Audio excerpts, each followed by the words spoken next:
Hi, this is Alexandra at Beadaholique, here to show you how to make a round Kumihimo braid using wire. So here I've got a finished project, a necklace, that uses this technique for the focal, and it's 22 gauge wire in this case in 4 different tones. And you can see what a nice organic sort of casual braid that creates. Oftentimes you will see wire used with the Kumihimo technique in the flat shape. I didn't see too many examples of that in the round, and so I was curious to try it. So in this video, we'll be making a pair of earrings such as this, and for that we'll be using 24 gauge wire in the hematite and the rose. I've got an earring hook and a 5mm capsule bead cap. So this is what the spool looks like of the 24 gauge in the hematite and rose. And also I wanted to show you that I did experiment with a 3rd gauge of wire, and this is with a 26 gauge. And so what's kind of interesting is you'll see that the contrast plays kind of differently depending on what gauge of wire you use. And obviously if you use 4 colors, it comes out differently than if you use 2. You can be more subtle or more bold depending on what design you're looking for. So for this, it's going to be an 8 warp design, and if you're not familiar with that, please do visit our video on how to create a simple 8 warp Kumihimo braid. And so I've got my disc here, my Kumihimo disc. If you like, you're welcome to use the bobbins as you would for any other textile. I'm not going to do that in this video. I find the wire plays better when it's not wound up. So I've got my Kumihimo weight. I also have some side cutters. I've got round nose pliers and chain nose pliers. I'll probably be using an awl depending on how things go, just in case. And also maybe some nylon jaw pliers to flatten my wire, or probably not, but I wanted to show you that you can use those if you want. So let's get started. What I'm going to do is start by cutting my wire, and I'll bring in my ruler for that. And I'll be cutting 4 lengths of each color wire. It's going to be at least 18 inches. I'm going to be safe and go with 20. You can even do 24. And the great thing about the craft wire is it's economical. So this is a great way to learn. And it's also fairly malleable, so it's easy to work with. And then once you get the hang of it, you can upgrade to gold fill or sterling. So I'm going to measure this out here. I've got 15, 20 inches right there. And I'm just going to pull these kind of up against the spool to measure out the rest of my lengths. The wire can be a little unwieldy at first. It's definitely a different feeling than wrapping with Eslon cord or rat tail, even soft flex wire. It's definitely a different animal. So I've got my 4th length of hematite coming off in the 24 gauge and 20 inches of 4 different lengths. So I'm going to do this very same thing with the rose gold wire, and while I do that, I'm actually going to take my gator weight and just clip on to the end of these wires to keep them secure while I cut the rest of these. And then I'll meet back with you when we're ready to load the wires onto the disc.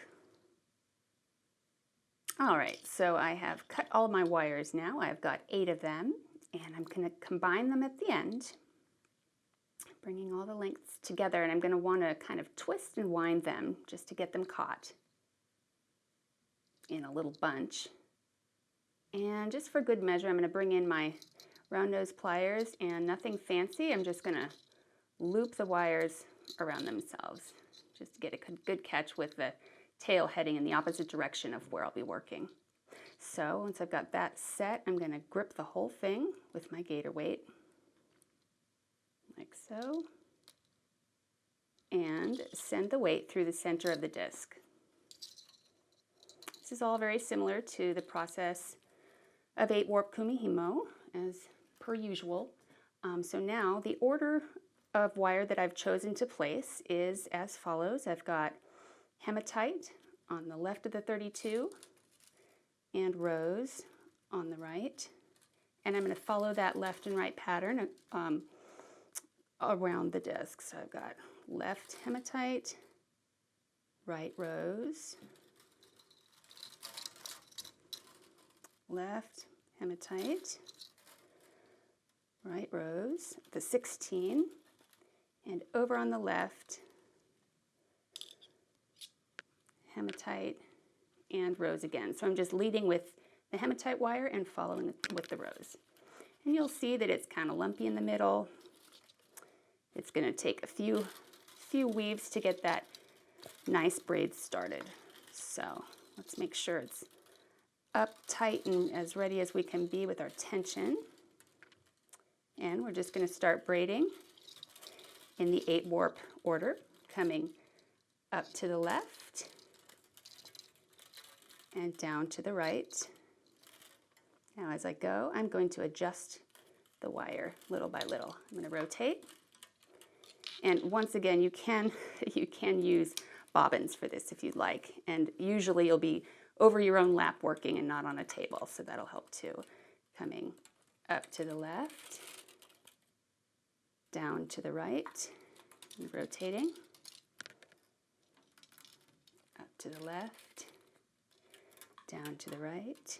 And when I was working with the 26 gauge, I did wind the wire because in that case, it's just thin enough that it kinks a little more readily and gets a little more tangled. But upward of 24 and 22, I just found it easier not to have to jostle those bobbins around.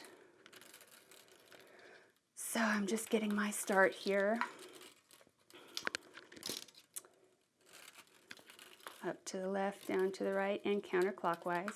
And what I'm going to do is take my finger underneath and just begin to pinch those wires close together.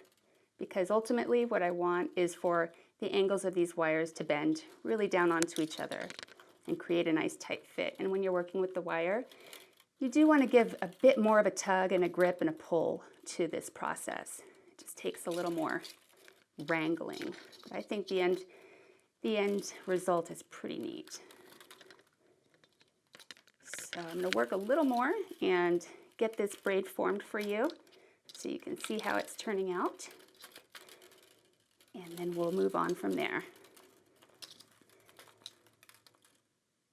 So I've created a bit of a weave here, and let me just get to my 3 up and 1 down so that I know where I'm leaving off. I could set it down if I wanted to and be able to resume. I'm going to flip this over and give you a chance just to see how that braid is developing. And it's very subtle with the rose and the hematite. I kind of had expected more of a contrast, but it's still a pretty look. So we've got that going. I'd say we're at about 1 inch. Now for the 2 earrings that we're going to make, we're going to weave 10 inches of this. So I'm going to keep going with it. And then when we're at a stopping point, I will come back with you and we'll clip the lengths that we need for the loops we're going to make. And I'll show you how to finish those off with the capsule bead cap and earring hook. So I've created about a 9.5 to 10 inch braid here. And you'll see that the remainder of my wires, and as I've been working for quite a while, they're kind of warped. Now I could have, if I wanted, been more meticulous and drawn the wire through the nylon jaw pliers to straighten those out. But I will say that for the round warp, it's cagey enough that I don't think that straightening those wires would have made a difference in the look of the design. This is just a very different sort of finished look than it would be if you were doing flat kumihimo. So here we are, and I'm going to give a final pinch to the center point there before I take the wires off of the disc.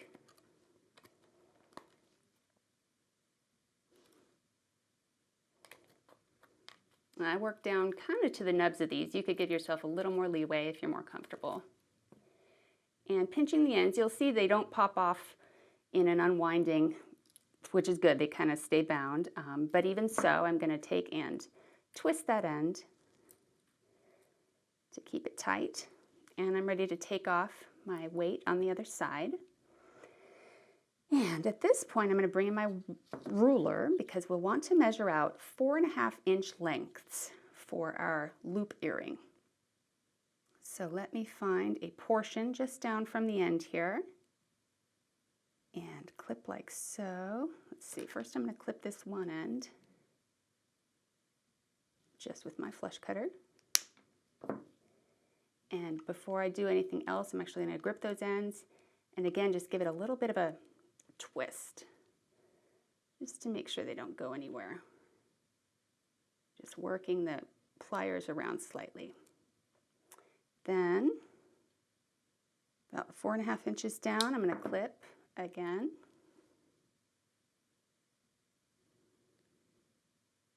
And what this will do is give us about a 4-inch loop that's visible. We want a 1/4 inch on each side that will be eaten up by the capsule bead cap. Give those a squeeze.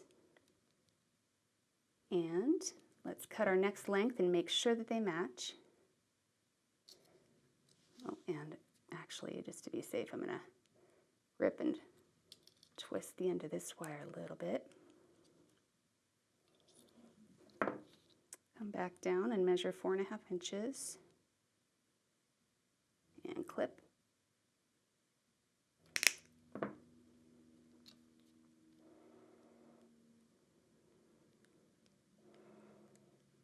Squeezing.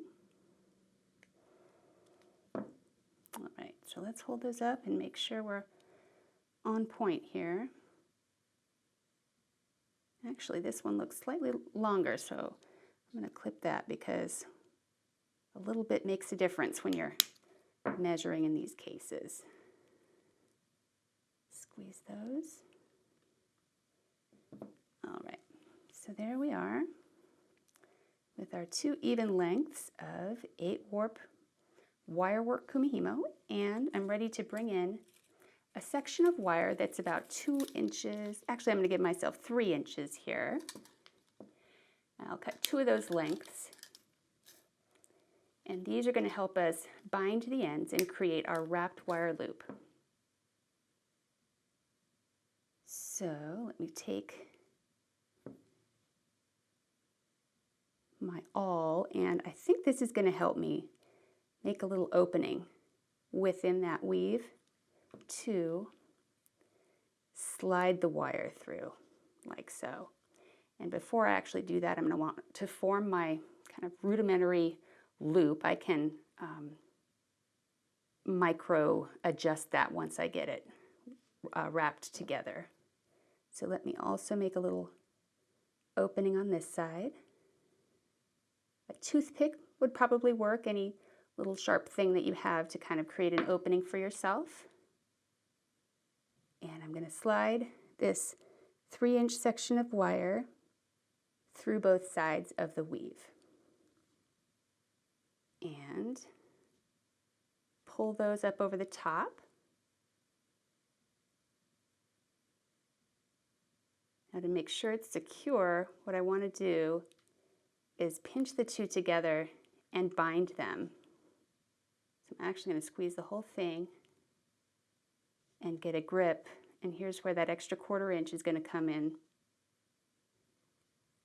where we want some extra space to work with. So bringing those 2 ends together that were over the top, I'm binding around both sides just to make sure those ends don't go anywhere. Using my plier to help get some leverage and then squeezing.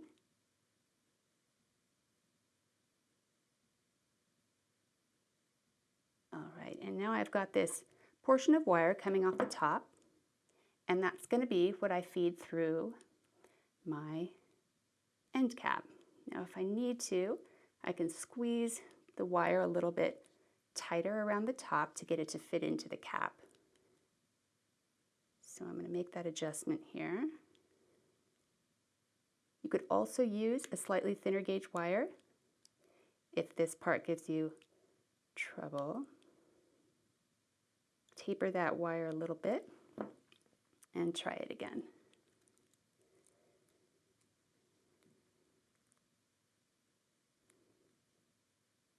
All right, so that goes in like so with the wire coming off the top, and I'm ready to make my wrapped wire loop. So I'll bring in my round nose pliers and grip right at the base of that wire against the bead cap, and I want to be sure that my loop is actually going the right direction for the earring hook. So let me go off to this side, staying parallel with the design. Create my loop, come around the base, and coil that shut. I've elected to use the rose wire just to tie in some of that color that we used, but it's your choice.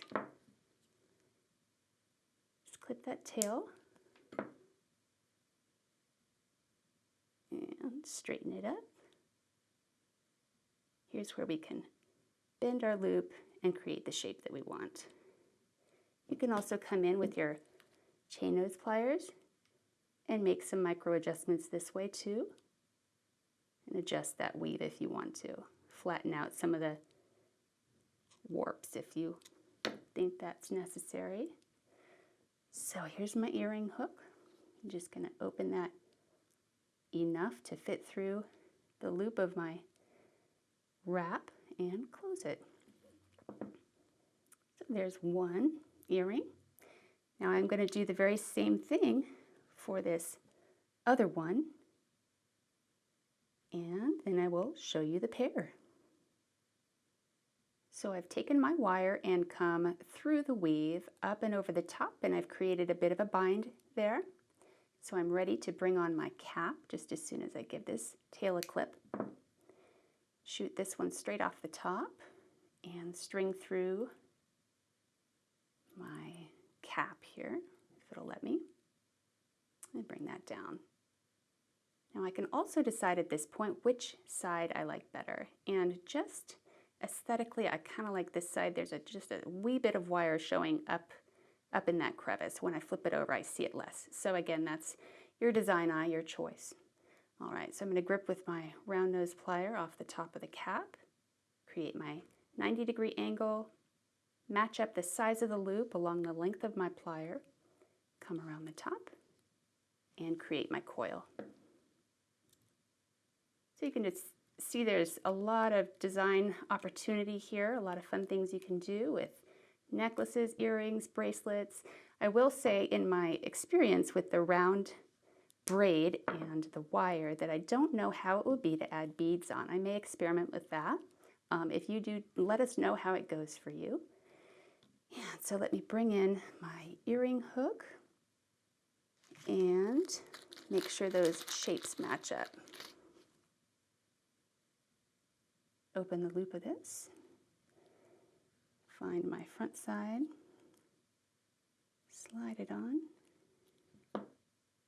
and there we are. We have two beautiful Kumihimo Wirework earrings to go with our Carpe Diem necklace. I hope you enjoyed this video. All of these supplies are available at Beadaholique.com. There's also a full written instructions for the necklace on our site. And be sure to click the bell on our YouTube channel to get notifications for all the latest updates. We have new videos coming out every week. Thanks so much for watching.